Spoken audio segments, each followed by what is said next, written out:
ನಮಸ್ಕಾರ, welcome to ಸುಬ್ಬೂಸ್ kitchen. ಇಂದು ನಾವು ಒಂದು ಬಟ್ಟಲು ಕಡಲೆ ಹಿಟ್ಟು, ಅರ್ಧ ಸ್ಪೂನು ಅಜ್ವೈನ್ ಅಥವಾ ಓಂಕಾಳು, ರುಚಿಗೆ ತಕ್ಕಷ್ಟು ಉಪ್ಪು, 2 ಚಮಚ ಚಿಲ್ಲಿ ಪೌಡರ್, ಕಾಲು ಬಟ್ಟಲು ಅಕ್ಕಿ ಹಿಟ್ಟು ಎಲ್ಲವನ್ನು ಹಾಕಿ ಡ್ರೈ ಮಿಕ್ಸ್ ಮಾಡಿಕೊಳ್ಳಬೇಕು. ನಂತರ ಅರ್ಧ ಚಮಚ ಇಂಗನ್ನು ಹಾಕಿ 2 ಚಮಚ ಎಣ್ಣೆಯನ್ನು ಬಿಸಿ ಮಾಡಿ ಹಿಟ್ಟಿಗೆ ಹಾಕೋಣ. ನಂತರ ಚೆನ್ನಾಗಿ ಡ್ರೈ ಮಿಕ್ಸ್ ಮಾಡಿಕೊಂಡು ಸ್ವಲ್ಪ ನೀರನ್ನು ಹಾಕಿ ಬಜ್ಜಿ ಹಿಟ್ಟನ್ನು ರೆಡಿ ಮಾಡಿಕೊಳ್ಳೋಣ. ನಂತರ ಒಂದು ಕ್ಯಾಪ್ಸಿಕಮನ್ನು ತೊಳೆದು ಸಣ್ಣದಾಗಿ ಉದ್ದುದ್ದವಾಗಿ ಹೆಚ್ಚಿಟ್ಟುಕೊಳ್ಳೋಣ. ನಂತರ ಬಜ್ಜಿ ಹಿಟ್ಟಿಗೆ ಅದನ್ನು ಹಾಕಿ ಎಣ್ಣೆಯನ್ನು ಬಾಣಲೆಗೆ ಹಾಕಿ ಬಿಸಿಗಿಡೋಣ.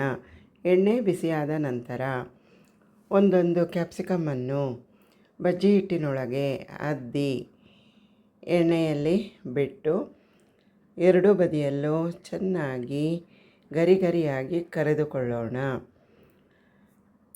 ಚೆನ್ನಾಗಿ ಫ್ರೈ ಮಾಡಿದ ನಂತರ ಬಜ್ಜಿಯನ್ನು ಸ್ಟ್ರೈನರ್ ಸಹಾಯದಿಂದ ತೆಗೆದು ಒಂದು ತಟ್ಟೆಗೆ ಟ್ರಾನ್ಸ್ಫರ್ ಮಾಡಿಕೊಳ್ಳೋಣ.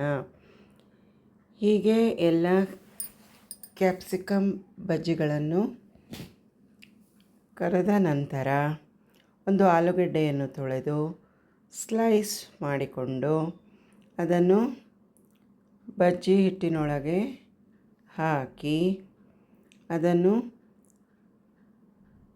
ಕಡಲೆ ಹಿಟ್ಟಿನ ಮಿಶ್ರಣದಲ್ಲಿ ಅದ್ದಿ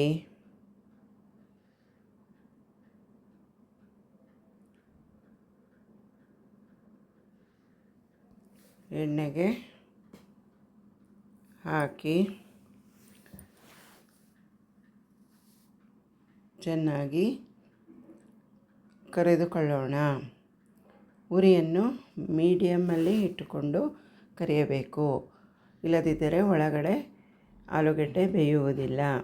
ಚೆನ್ನಾಗಿ 2 ಬದಿಯಲ್ಲೂ ಗರಿಯಾಗಿ ಬೇಯಿಸಿಕೊಂಡರೆ ರುಚಿಕರವಾದ ಆಲೂಗಡ್ಡೆ ಮತ್ತು ಕ್ಯಾಪ್ಸಿಕಮ್ ಬಜ್ಜಿ ಸವಿಯಲು ಸಿದ್ಧ. Very tasty snacks recipe. ಧನ್ಯವಾದಗಳು.